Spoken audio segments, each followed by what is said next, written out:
All right, everybody. Looks like we're live. Changed the format today. Hold on. Satisfy my. There we go. Changed the format a little bit today. There is no intro video. There will be no intro rant. I was thinking of starting with a Justin Trudeau video, but it would be a non sequitur to this discussion that we're going to have today. I was thinking of starting with a Jeffrey Marsh video, but I don't want to start. I want to start this from the beginning, and I don't want to have any distractions or anything that could be misinterpreted, misconstrued, or otherwise pre-frame the discussion that we're going to have for everyone watching this. And some of you might be new to this, although some of you who've been following me for a while will be familiar with the interview that I did with Chloe Cole a few months ago, telling her story, following it up, talking about the lawsuit that she's filed against the medical practitioners who participated in her transitioning. We're going to be talking with an individual named Ritchie today. He's on Twitter. It's TullipR/Ritchie, who is I say a young man in that he's 30, in his 30s, early 30s, who has, we're going to get into the details and I'll let Ritchie explain the 30,000 foot overview, but someone who at one point got into the philosophy of transitioning from male to female, went through the physical procedures, woke up and it's not, regret is probably not anywhere near a remotely serious enough term for it, realized the error in everything and has now become a vocal advocate for detransitioning and awareness on this issue. It's a fortuitous, I don't even know how it happened. Yesterday, I'm sitting there scrolling through Twitter and I come across a Twitter thread from Ritchie, which concerned me a little bit in the tone and the content of the tweet thread. And then I was like, this story sounds familiar. I reach out and say, would you mind coming on the channel to discuss? And Ritchie says, yes. Then I spent the better part of last night and this morning catching as many interviews as I could that Ritchie gave on other platforms. And I know a lot of the story now that I know where we're going to go with the discussion of my questions. But this is going to be eye-opening for those who are unaware of what's going on. And it's going to be enraging for those who are. And it's also going to be sensitizing for those who think they understand and think they're in a position to judge what I call the victims of this entire frenzy, this psychological frenzy that we're seeing in the world go on in the medical community today. So everybody share the link around, tweet it out. We're live on both Rumble and YouTube. Let me just make sure we're good on Rumble. We are. And we're going to cut it on YouTube and go to Rumble sooner than later. But Ritchie is in the background. Yeah, someone said jump scare. You all got used to the intro videos. Well, not today, people. Jump scare with this. I should have been staring at the camera like this. All right, I'm bringing Ritchie in. Ritchie, get ready in 3, 2, 1. Ritchie, how goes the battle? Hi, David. Thank you very much for having me. And thank you for not putting me next to Jeffrey Marsh, because I would hate to be compared to that individual. Well, and it's funny, like, because there are people out there who have become the faces of one side of the movement and who are the basis of people ridiculing everyone who's caught up in this from victimizer to victim. And so I say that I'm going to err on the side of just, we're going to leave this as a blank slate. And then people can now, after listening to this, go and reassess the people who have become the faces of this movement for good and for bad. 30,000 foot overview. I don't know if you've ever, I sent you the link to my Chloe Cole interview, but in general, I delve into childhood and it's going to be all the more relevant for this discussion. 30,000 foot overview before we get into that. Sure, let's go. So I am male, obviously. I was born in 1987 in the northeast of England in a former mining town. My dad was a miner, and the northeast of England is quite a tough place to grow up. It's generally just a more difficult place to grow up anyway. But I knew very early on that I was different from all the other lads. Very affectionate, very soft, and I was gay, and I hated it. I hated the fact that I was gay, and when I really realized that I was gay, about I think it was somewhere about 11, 13 that I really like started to think, oh shit, I'm gay. In the background, I already had really bad obsessive compulsive disorder and anxiety and stuff like that. And I was obviously very depressed. And growing up in the 90s was one thing in itself, but growing up in the northeast of England, it was like really homophobic. So all the messages I was getting were, how wrong I was and how wrong anyone who thinks this way is. So I'd kind of catastrophized a lot, and I was very small for my age for up until about like 15 or 16, because I went through a very, very delayed puberty, not like because of blockers or anything, Mhm. just had a delayed puberty. And because of that, and because I'm like a big cam and stuff, I got really badly bullied in school. And around that time, my parents were sort of going through divorce as well. And the reason I'm bringing these up is this isn't just my story. It's like all of our stories seem to be carbon copies, right? You've got somebody, a kid, and they don't always have to be gay. It's not just the gay kids who are just getting caught up in this. This is just any affectionate or soft kid that gets drawn into this movement, but we'll come on later that down the line. Um, I was obsessed with the internet from about 10, got my own internet connection at 12. Back in the days when you used to dial up, and if somebody picked up the phone, you'd get disconnected, and you'd be like, Mom, fucking put the phone down. This I'm is trying to download a song. you were born in 87, so that Yeah, makes you I'm 8 years, 35. 35. Yeah. And people who didn't grow up with the advent of the internet will probably have no idea what we're talking about, but like dial up internet with that, Oh, and it like, sounded so good when it connected, man. oh yeah, and then someone would pick up the phone and it would interrupt everything. But back it up just one more step here. So your dad is a miner, Yeah. a coal miner, you said? Yeah. Now, if I may ask, your dad's demeanor as a parent, is he big, burly, not putting up with effeminate behavior, or there's no element of him that's living something of a repressive life that he then imputes onto you? This would be more a situation of a big, burly minor My dad who. dad's My dad's a good man, I think, but he's a man of his time. He's quite traditional.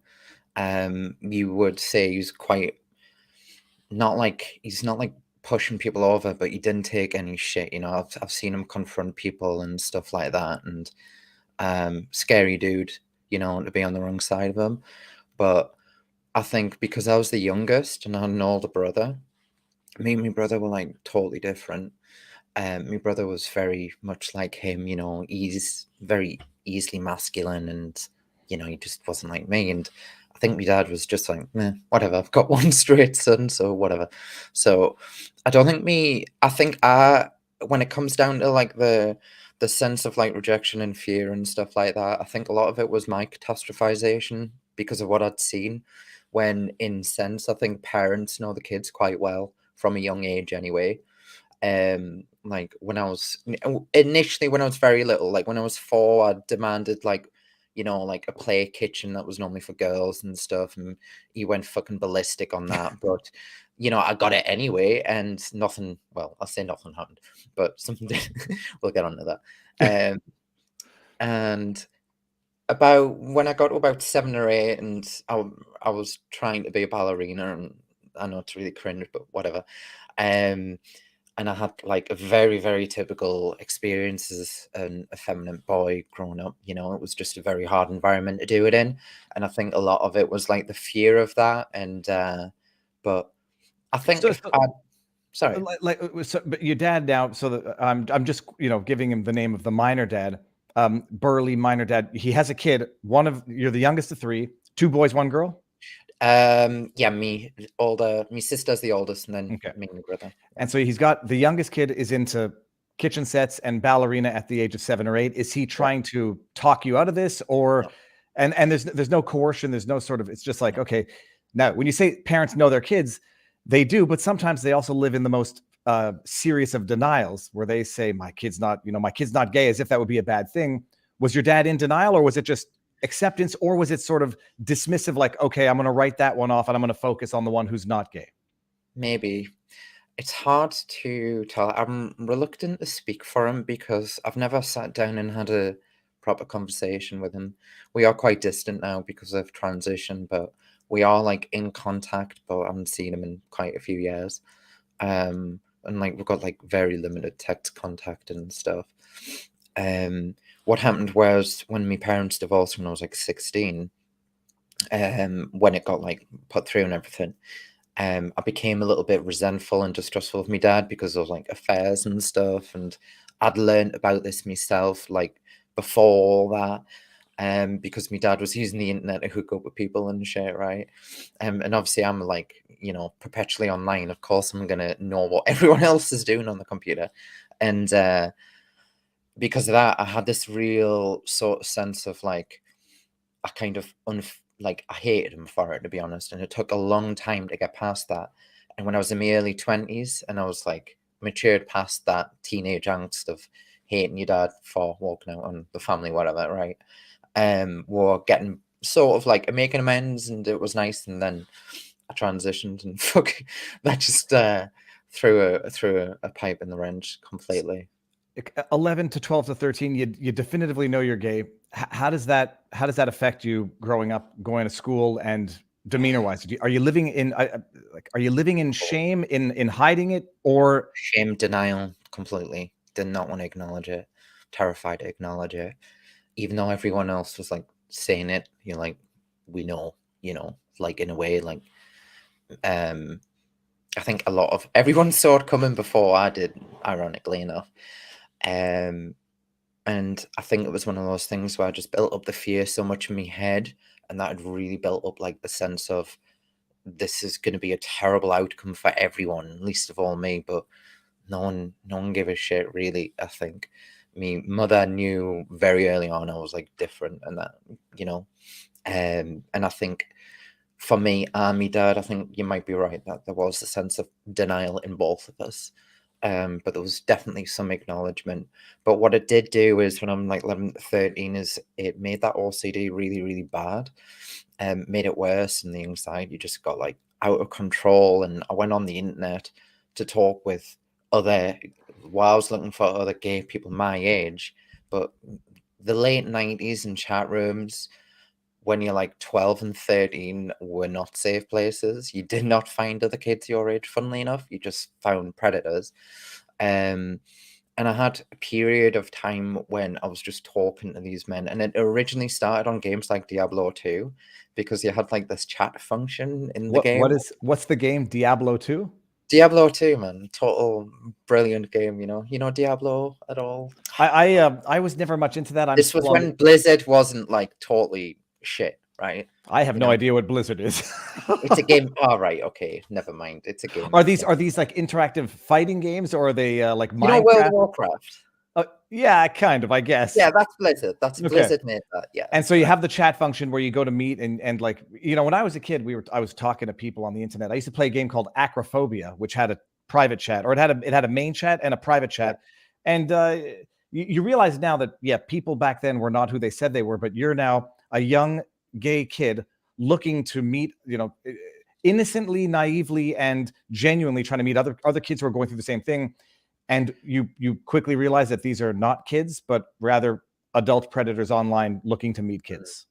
That's the simple way to describe what happened over a long period of time, because I don't want to paint it that like everyone online's a predator, because what had happened is I'd started playing games like Unreal Tournament. This is probably, I don't know if you know that game either. These are all PC games, PC Master Race.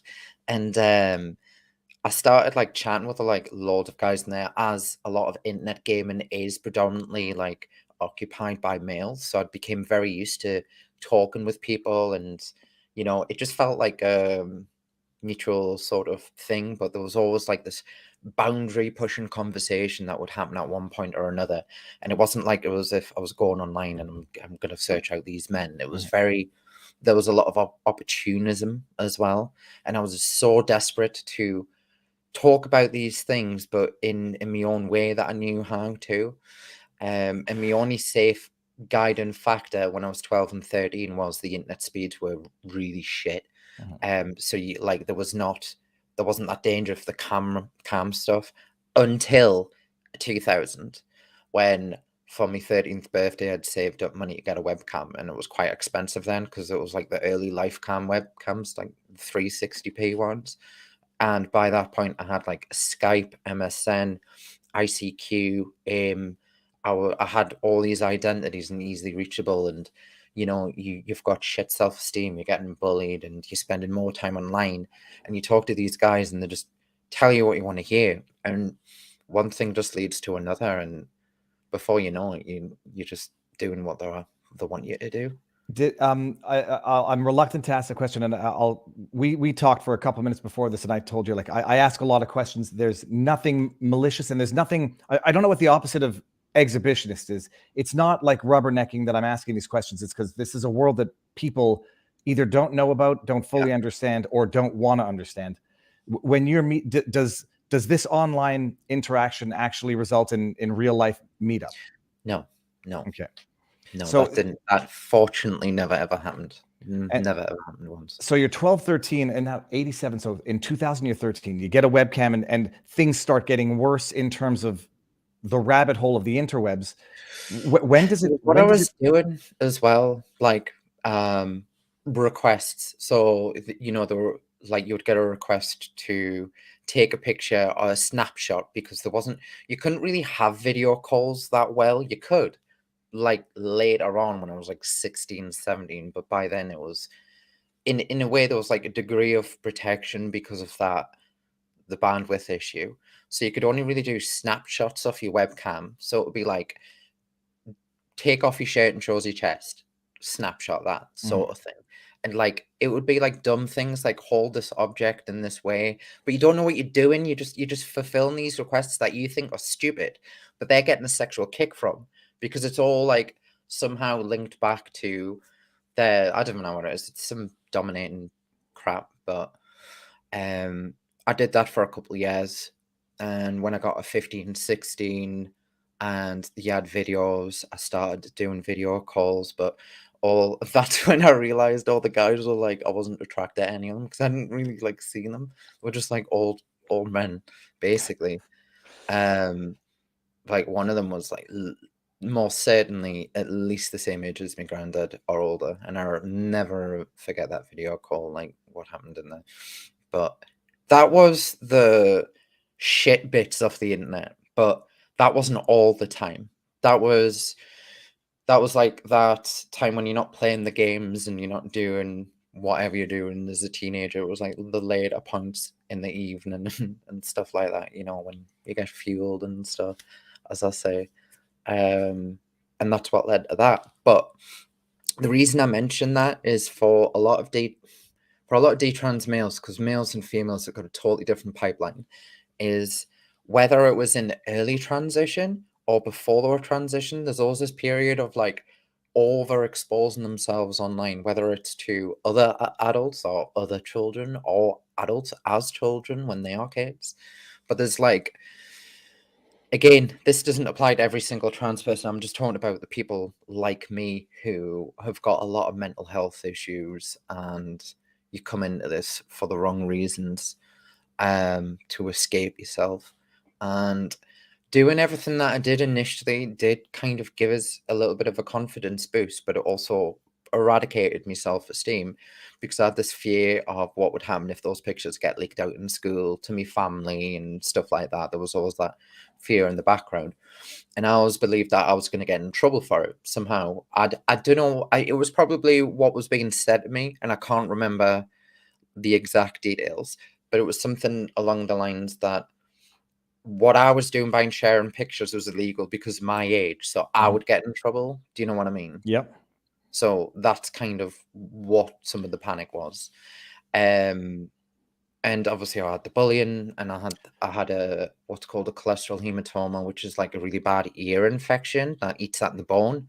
So the only way to cure that is to have a surgery where they remove inner part of the ear, and I'm half deaf because of that. And that was all happening at the same time. And my mom and dad's relationship is coming to an end, and having a shit time online, shit time at school, and it was just a fucking disaster for us completely.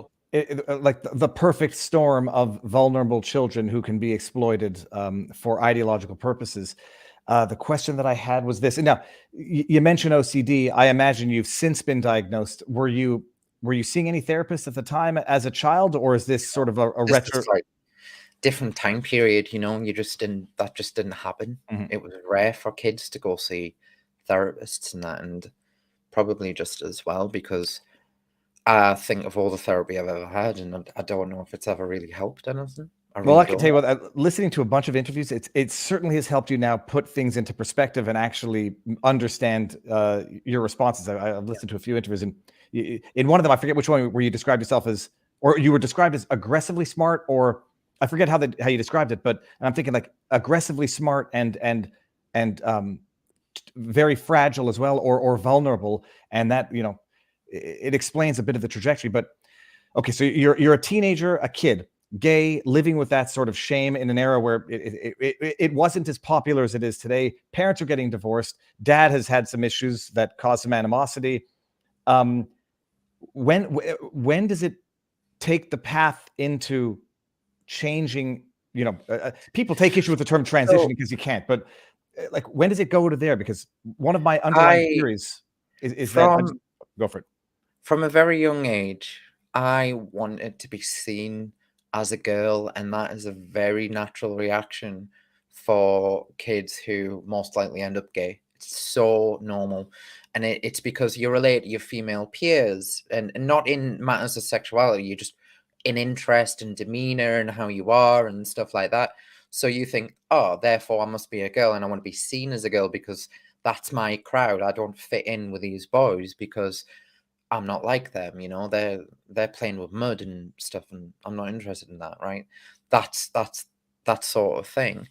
And that brainworm had started very early on, very early on. And I liked, people would always run up to us when I was like 10 or 11 and be like, are you a boy or a girl? And I'll pretend to hate it, but I secretly loved it because it was like, yes, the confirming that I'm a girl, even then. But again, it's that whole sort of thing. If I'm a girl who likes boys, and I think I wasn't thinking it like this clearly then, but you can see how the logical loop goes. Then it doesn't matter if I'm gay because I'll just be just like a girl. This is the problem, I'm in the wrong. So something must have happened. So around that age, when I started like getting the anxiety about being gay, that kind of came out my mind, and it turned into wishing that I was a girl. So I would pray that, you know, at first I was praying that I don't want to be gay, and then it was like, please make me a girl. And I was hoping I would just wake up the next day as a girl, and that would solve all the issues because obviously, um, I'd perceived that that would somehow be an easier existence. So I had all this horrible shit mental health, and from about 17 to 24, I just basically sat inside and played World of Warcraft all day, every day, non-stop. Never went outside, didn't care on my body, and just got drastically overweight. Do you know that South Park episode where they're all playing World of Warcraft and then just get fatter and fatter and fatter? It was What's South Park? South That Park. I'm joking, Richie. That I'm joking about. Okay, sorry. No, I'm joking. I've watched South Park. I was more a Simpsons and Family Guy guy because I Right. never appreciated how ahead of the time South Park was. Plus, I can't watch it with my kids. So, but no, that's a joke. So, no, I don't know the specific episode, but I can sort of imagine multiple years. You're just indoors living the unhealthiest psychologically, physically of lifestyles. Yeah. I know in one of the interviews you described how much weight you put on. I mean, how Mm. much was it? It was 145 kilograms, so it's about 300 pounds. So How tall are you, if I may ask? I'm about five now. I'm about 5'7", 5'8", because I've lost about an inch and a half of height because of the fucking, Pressure excuse me, of don't worry, please. because of the blockers and the estrogen. It curves your spine naturally, so I've got like a hunch at the top, and at the bottom of my back there's like this. Everyone has like a sort of slight natural curve, but mine looks like indented. Do you know what I mean? A curve inwards at the lower back Yeah, from. Okay. yeah, really quite protruding as well. So whilst obviously my height will always be what it should have been, which is like 5'9", 178 centimeters, which is about 5'8", 5'9", or whatever, but it's now like 174. centimeters, and that's all because of the curvature. But we'll get on to that. Just back to story time. Yes. Yes. So by the time I was in my early 20s, my OCD was out of control, which I'd had for many, many years. I'm talking like intrusive thoughts, rituals. So that's like not like demonic rituals, like you would develop a habit. And the first time you do this habit, for instance, I would have compulsions to pray or touch certain objects in the room before I went to bed. And the reason we do that when you're OCD is because the first time you did it, and it wasn't planned, it relieves your stress at that moment. So your brain says, repeat that behavior because it made you feel better last time, but it doesn't because it was just a one-off fluke. That is, your brain's just kind of misfired in. So you end up doing all these crazy, and they are crazy. It's like, for instance, before I went to bed, I would have to, and I'd lost my religion by me early 20s completely. Like I wasn't religious anymore. I grew up like semi-religious. And I would compulsively pray, even though I wasn't praying. Does that make sense? Absolutely. So Well, I'm familiar with obsessive compulsive disorder, and how it materializes in terms of potentially like picking at the skin, dermatillomania, trichotillomania, or because people sort of like visualize OCD and think of Dustin Hoffman from Rain Man, as opposed to the more psychological aspect of what they call pure OCD, which is a very, very minimal physical manifestation, but all of the elements of their I'm glad you psychological. brought up Hero because I got diagnosed with that. And so what happened was terrible shit mental health. And by the time I was like 22, 23, I was like, I can't go on like this. I'm just going to kill myself. Like, I just can't. Like, the panic attacks. And when I say panic attacks, if you've never had one, it literally just feels like you're having a heart attack. Like, you can't breathe, your chest is tight, and your heart's like beating so hard it hurts. It's just, it was unbearable. So I went to the doctor and I was like, describe the symptoms I was having, and he put us on an SSRI called sertraline. That is a keynote too, because a lot of people, again in my circumstance, because I know a lot of other detrans males who are in my situation, they all seem to start on some sort of behavioral med or SSRI or antidepressant or some shit like that.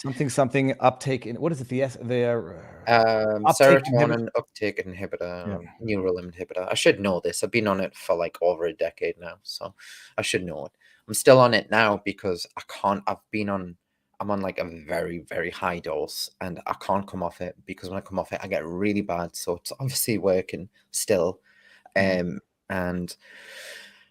anyway, so I started getting help for that. And when you bring this up with the doctor, it triggers like other local therapies. So you start at like a very low level therapist, like a nurse practitioner, who does what's called cognitive behavior therapy. So it's like CBT. very, very basic 6 steps, and that all the nurses I've ever encountered, and I don't know if this is a British thing versus US, because everyone says in the US it's not the same. But nurses in the UK are amazing. I love them a bit. I've never had a bad experience with a nurse. Never, not once. And she was a lovely, lovely woman. And she was one of the first people that kind of sort of acknowledged. She was like, I don't think this is just anxiety. I think there's a lot more going on. So she referred us to a psychologist at a nearby mental health hospital. So I went to the hospital, not as an inpatient, and I saw this guy, and he was a psychologist. And I started talking about my intrusive thoughts, and that's when he started like delivering challenges to them, because I felt I was like really evil for thinking like all these horrible, gruesome thoughts in my brain. Like a lot of them were very violent, but I hadn't discounted all the shit I'd seen online. Like the early internet wasn't tame. Like The early internet, I've mentioned this before, was the holy grail of evil. Like it was murder videos, accident videos, porn, but mostly the violent accidents, the violent murder stuff, which industrial accidents and Yep. all that shit. It was literally like a watered down MK Ultra experiment. It really was. Oh well, if anybody knew what Live Leak in the beginning, or this website called Augrish in the beginning, You know what? Rotten. I'm going to use this as a good segue. I'm going to end this on YouTube, not because we're going to talk about anything that I can't. I'm going to put this up later, but let's move over to Rumble, everybody. So 3.